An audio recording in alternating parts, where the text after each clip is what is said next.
I'm with Ben Shenton. He's at the Co-op AGM, Channel Island Co-op. You're a director, I think that's your official title. What's your official title with the Co-op?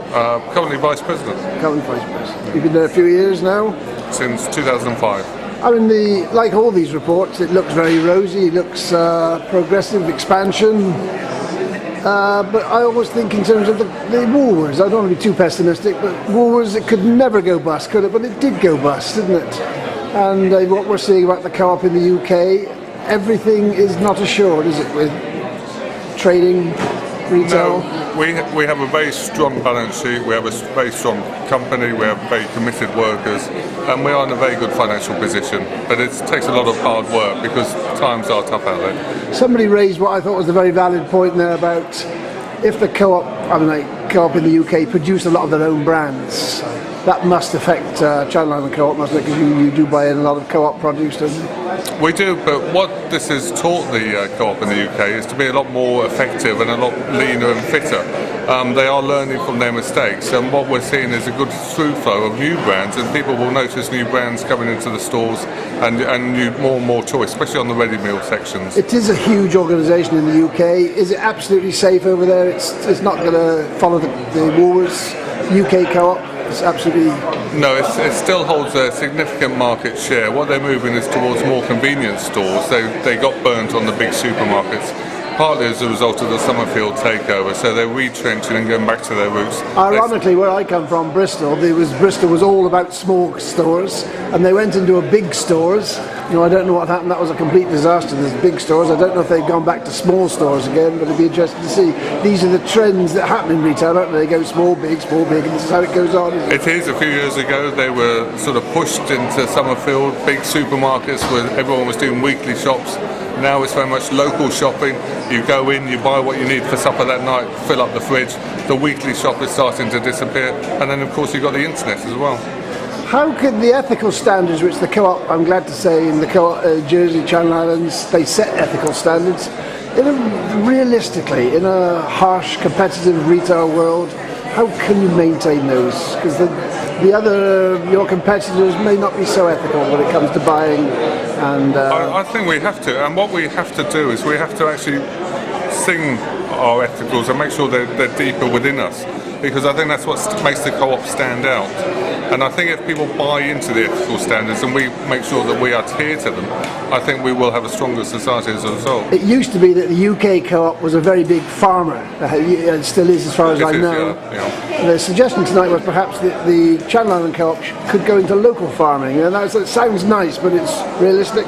No, we put an awful lot into the local farming community. I think we spent about 11 million last year, far more than any other retailer over here. The farmers know their job, they know how to do it.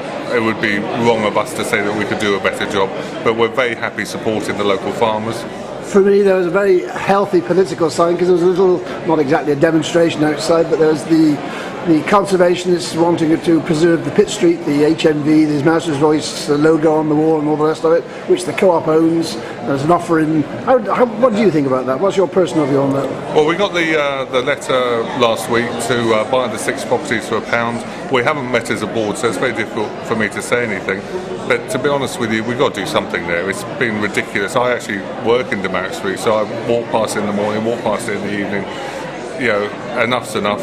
We've got to get on, we've got to do something, and we've got to talk to the heritage groups. Regardless of the Pitt Street, there was some sort of ideas being floated tonight about workspaces for artists, workshops for people, small businesses, that sort of thing.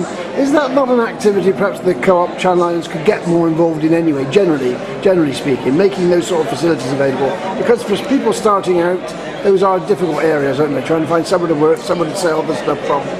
It's certainly something we could look at. We do give a lot away in charity donations. Maybe there's a way of giving stuff back to the community, but not through money or donations, but actually through facilities. So it's something we can look at, yeah. More expansion is proposed. You've got the nursery site at Grooville, which is quite a big development, I gather. Is there no end to what you can do? I mean, where can it stop? Because there are new people coming in all the time. There's new shops being opened. There must be a limit to it. Mustn't There is. There's a finite retail market over here. The reason we're opening up in Grooville is simply because we have very little exposure to that side of the island. You sort of stop at Pontac, and then if you carry on round, there's nothing else. But we're starting to fill in all the gaps on the island, so at some point there will be the maximum number of co-ops over here. Something that puzzled me some years ago, the GST thing arose, and of course Guernsey didn't have GST. Why hasn't that? I always thought that was going to be problematical because you've got a different distribution of taxation. That's been overcome. Why isn't it a problem? Well, you can get software for anything, and you can write software for anything. I mean, personally, and I'm not speaking as a co-op, but personally, I would like GST off food. And I think it's slightly ironic when people like Philip Ozer start moaning about food prices, and he's charging 5% on everything you buy. So take GST off food, and then you can have a realistic moan about food prices. But don't charge everyone 5% on food.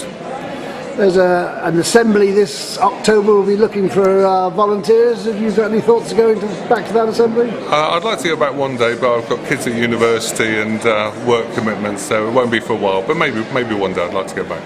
Thanks for your time. Okay. Bye. Cheers.